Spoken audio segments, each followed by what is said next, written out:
Apakah Anda tidak pernah mendapat kesulitan untuk dipercaya? Ini orang tidak mengerti mengenai Indonesia, nasionalisme tidak bisa dipakai. Berarti Anda sebetulnya bukan kartunis, tapi komunikator sosial. Sebenarnya saya muak dengan politik. Selamat berjumpa pada Wimar Show di stasiun televisi kesayangan Anda.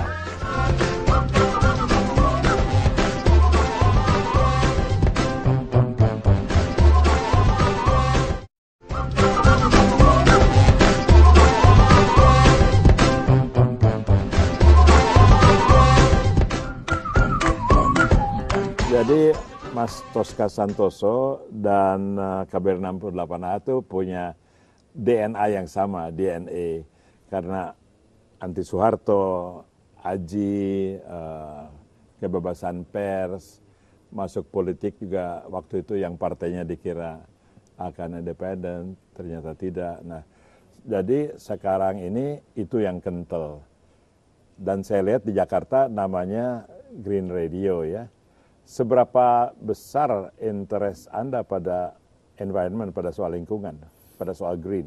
Ya memang 5 tahun terakhir saya sangat fokus pada soal lingkungan, terutama dipicu oleh banjir besar di Jakarta tahun 2007. Ya. Waktu itu saya berpikir bagaimana media saya yang Jakarta bisa berguna untuk masyarakat, membantu mengatasi soal lingkungan yang waktu itu cerminannya adalah banjir dan terulang lagi sebetulnya 2012. Jadi radio yang tadinya namanya Radio Tan Kayu saya rebrand menjadi Green Radio tahun 2008. Itu komitmen besar sekali Mas Sonta lagi, Tosca Santoso.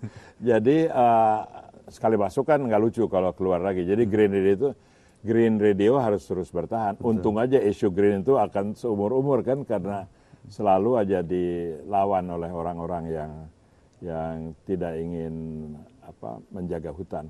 Saya lihat juga Tosca ini nulis novel gitu ya, Sarongge. Saya baru dapat sekarang, emang nunggu dikasih gratis ya. Jadi saya kagum orang bisa nulis novel karena ya saya pasti nggak bisa fokus. Tapi ada ininya, ada tema hutannya. Cerita sedikit ya bagaimana hutannya ada di novel ini. Ya memang tema besarnya hutan.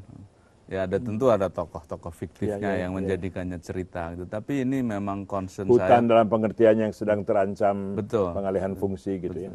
Dan cerita tentang hutan terutama kalau di luar Jawa kan tantangannya perkebunan, pertambangan, perubahan-perubahan besar yang sedang terjadi itu yang menjadi pemicu dan inspirasi dari cerita. Kalau di Pulau Jawa ancamannya lumpur. Penduduk.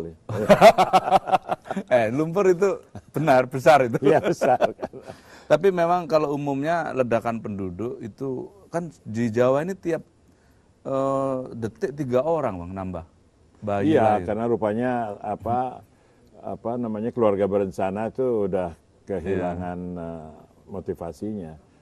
Dan tekanan dari penduduk yang membludak itu memang hutan terkalahkan kalau di Jawa ini. Sarongge ini nama apa? Ini nama kampung di dekat hutan Taman Nasional Gede Pangrango, di mana petani itu memang karena butuh lahan dia masuk ke hutan dan buka kebun di situ, dijadiin kebun wortel, kebun brokoli dan seterusnya. Yang sebetulnya memang harusnya jangan karena itu Taman Nasional gitu. Nah problemnya kita nggak bisa hanya melarang atau menangkepin petani yang butuh tanah itu, kita harus bisa mencari alternatif penghasilan lain sehingga dia tidak merusak hutan. Ini yang kita lakukan, yang kami lakukan di Sarongge 5 tahun terakhir ini.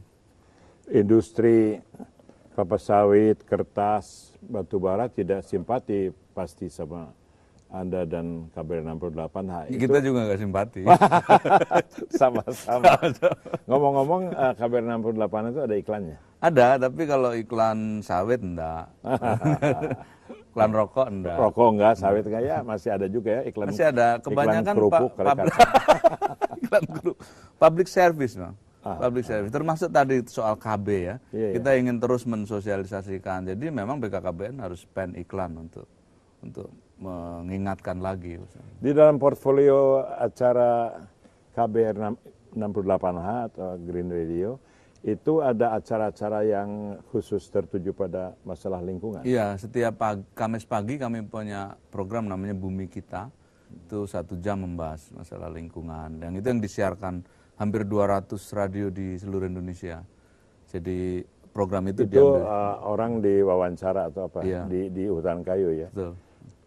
Minggu ini yang menarik kan pasti berita mengenai perpanjangan moratorium ya, yang katanya sudah jadi, tinggal tunggu di tanda tangan karena itu akan memperpanjang usaha kita untuk mempertahankan hutan.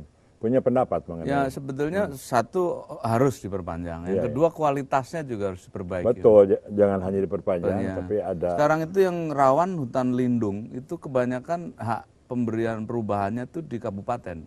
Nah itu jadi rawan tuh, rentan pada karena memang otonom ini bagus tapi juga menyebarkan.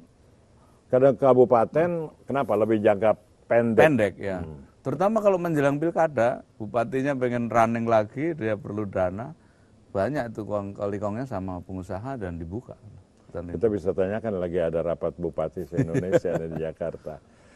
Terus siaran-siaran Anda dapat kritik nggak dari, sekarang kan kalangan pengusaha ada yang protes kalau moratorium berpanjang, jadi gimana usaha GDP Indonesia berkurang, usahanya nggak berkembang. Ada nggak protes semacam itu? Ada, terutama dari asosiasi pengusaha sawit misalnya. Ya. Tapi kita juga coba buka perspektifnya ya. Sebetulnya banyak sekarang lahan bekas HPH itu yang bisa dijadiin kebun juga. Gitu. Kalau di Kalimantan aja lebih dari 15 juta hektar yang bekas ditebang. Ya. Tapi pengusaha menghindari atau enggan menggunakan itu. Karena pengusaha itu triknya kalau mau buka sawit, minta hutan alam, pertama nebang hutan udah dapat uang.